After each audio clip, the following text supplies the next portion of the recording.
So today we're talking about one of the most powerful and predictable ways to scale a real estate rental portfolio. This is one of the most tried and true methods that you can do at scale and eventually just becomes a good practice of juggling debt in order to be able to do multiple of these projects at once with a very, very minimal capital requirement. For instance, in order to get started, you would need to get your hands on about, let's say, $18,000 in this example in order to be safe, maybe a little bit more if your lender is going to require you to make those monthly interest payments. So let's go ahead and get down to the basics of this example right here. So in this example, you would be going out to a hard money lender or private money. Private money is, of course, better. Hard money lender are individuals that lend out money at scale. These are typically higher interest loans. And they do this for rehabbers to be able to do exactly what it is we're about to explain or flip the property to sell. Private money is going to be individuals that you know that you recruit to lend you money to do projects like this. So you get to make your terms, you get to make them a little more flexible to you. But today we're going to talk about hard money because this is where most people get their start. So let's say that you buy a property for $100,000. And let's say that this property needs $40,000 of rehab in order for the property to be worth $200,000. That is the goal here.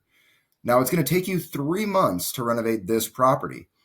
And 3 months of interest at 2 points and 12% is going to be $7,500. Now, as I had mentioned, this is hard money lenders are going to, like our hard money lenders, for instance, don't charge us these payments until their return until the very end. We pay them their return when we are done with our project, not throughout. But if you were have paid throughout, then on a $130,000 loan, you'd be making $1,500 a month payments, and that is just towards interest, none towards principal. But again, for this example, we're assuming we're not making payments until the very end when they get their money returned. Now, the hard money lender is, when you very first get started, going to require 10% down. Once you do this at scale, they may not require any money down. I don't put money down, typically speaking, when I'm purchasing my properties. So the holding and closing costs, your closing costs are going to be really your title fees. This is going to be around, let's say, $1,000. And then your holding costs are really going to be your utilities, your taxes, your insurance for that time while you are renovating the property. So you are all in right now into this property for $150,000 in this example. Now, again, the lender was wanting you to put down $10,000. So your loan amount for just the purchase of the property would be $90,000. But the lender is actually giving you a $40,000 rehab budget. So your loan is for $130,000. It's at $90,000 for the purchase because you put $10,000 to purchase the property plus the $40,000 rehab budget. So now you are going to have to start the rehab on your own, and the lender is actually going to do what's called draws to reimburse you for the money that you spent on the project. So you put your $10,000 down and you start this rehab project, and you get about $8,000 into the project. Now, keep in mind, most lenders are going to be doing 5 draws. So that's why we know $40,000 divided by the 5 draws is going to be $8,000. So that's why you need $18,000 to start, because once you get $8,000 into the project, you're going to submit all of those receipts. You're going to submit all of that to the lender, and they're going to send you $8,000 to do the next level of rehab. And then it's just cycling that out. Until you get to the very end, in which you have now been reimbursed for that $40,000. And at that point, you only have your $10,000 invested into it. Again, assuming that you're not making monthly payments.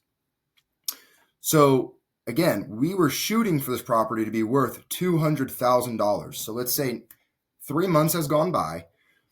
Well, 2 months have gone by. We've finished the rehab and we've reached out to the bank and we say, we would like to refi this property into what is called a DSCR loan, or debt service coverage ratio loan. This type of loan, they're not looking at you, the individual, as the borrower. They're looking at the property and they say, can this property cover its own debt? Can it service its own debt? So a property that is cash flowing above what it would worth would be a DSCR ratio over 1. 1 means $1,000 is paid out and $1,000 is what comes in. You're going to get better terms if you can get closer to a 1.2.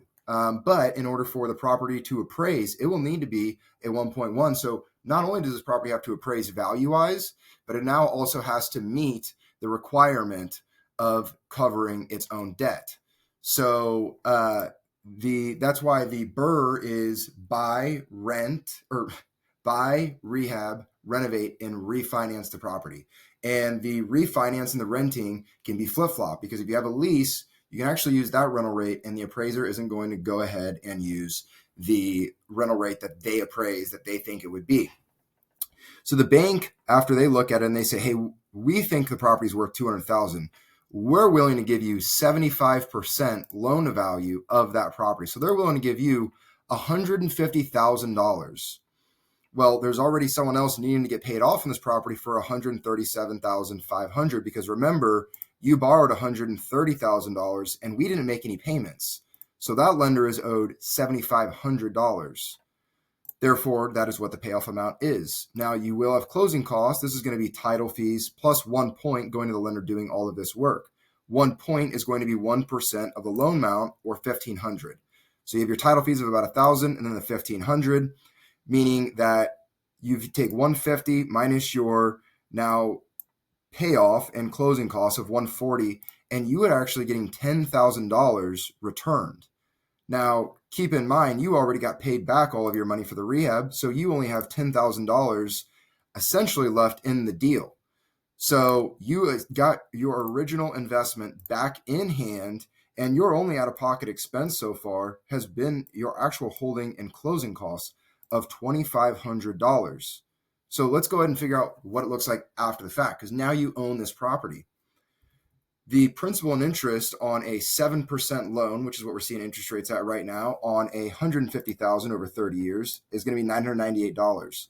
A property, at least here in Kansas City, around this price point is going to be around $200 a month in taxes, and you get about $150 in insurance. This is what's known as the PITI, or PITI, which is going to be your overall payment. Let's say this property rents for $1,600, which is a reasonable rental rate here in Kansas City for a $200,000 property. And your PITI was $1,348, meaning this property cash flows $252 a month. Now, keep in mind, that's not including some vacancy, some repairs and maintenance, but this was a property that you just renovated. So ideally, you're not making very many repairs and maintenance over time, and it's a nice property that rents quickly. And given it's a single family home, ideally that tenant is lasting for a long time. So hopefully most of this is going directly in your pocket. The bigger kicker here is that you created $50,000 in equity. Don't forget, you now own a home that is valued at $200,000 and your loan amount is $150,000. You have your $10,000 back in hand to continue to go and do more deals with, and your out of pocket here is $2,500 to build $50,000 in equity and $250 in cash flow. These are real deals. These are deals that we do every day. These are deals we'll continue to keep on doing and building a larger portfolio. These properties are going to continue to appreciate. The rents are going to continue to go up, and I'm going to refinance once rates drop and my payments go down and my cash flow is going to continue to go up. Not to mention, I'm doing cost segregation studies on these properties, and I'm getting my taxes lowered substantially. All of this in addition to the fact that I can tap into this equity at a later date as well in case I need to for a future project, which I still do on my current properties.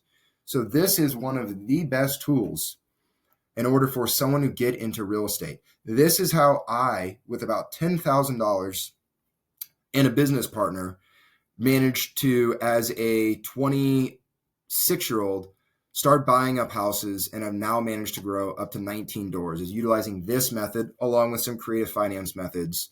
And we'll just keep doing it every day. And I'm happy to help whoever I can in any way that I can. So feel free to comment, ask your questions, and I'll look forward to getting back to them.